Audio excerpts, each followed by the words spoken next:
നിങ്ങൾക്കറിയാം എങ്കിലും ഞാനൊന്ന് പറഞ്ഞോട്ടെ.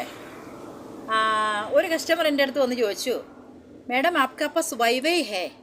നമുക്കറിയാവുന്ന ഒരു വൈഫൈ, മറ്റേ നെറ്റ്വർക്ക് വൈഫൈ അല്ലേ ഉള്ളൂ. ഞാൻ പറഞ്ഞു മേരാ പാസ് വൈഫൈ നഹി ഹേ, ബാജുക്കാ ദുക്കാൻ മേ ഹേ എന്ന് പറഞ്ഞു.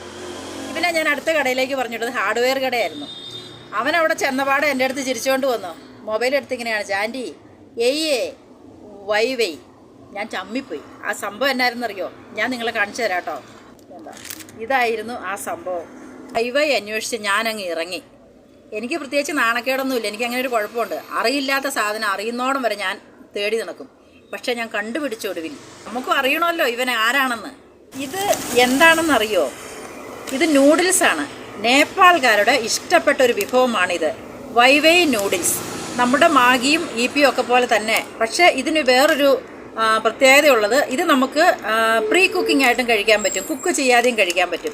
ഇതിനുള്ളിൽ ഞാൻ കാണിച്ചു തരാം. ഇത് കണ്ടോ, ഇത് നൂഡിൽസ്. പിന്നെ ഇതിനകത്ത് വരുന്ന സാധനങ്ങളാണ്, ഇത് കണ്ടോ, ഒരു ചില്ലി പൗഡർ, ഇത് ഓനിയൻ ഓയിലാണ്, ഇത് ടേസ്റ്റിംഗ് പൗഡറാണ്.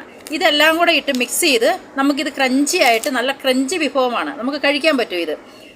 പിന്നെ ഇവർ പറയുന്നത്, ഇവരിത് ഏറ്റവും കൂടുതൽ ഉപയോഗിക്കുന്നത്, ഇവരൊക്കെ നല്ല കൃഷിസ്ഥലങ്ങളിലൊക്കെ പണിക്ക് പോകുന്ന സമയത്ത് ഇത് ഉണ്ടാക്കി ബോക്സായിട്ട് കൊണ്ടുപോയാലും ഉച്ചയായാലും ഇത് നമുക്ക് കഴിക്കാൻ പറ്റും. നമ്മൾ മാഗി ഈപ്പിയൊക്കെ തണുത്ത് കഴിഞ്ഞാൽ നമുക്ക് കഴിക്കാൻ പറ്റത്തില്ലല്ലോ.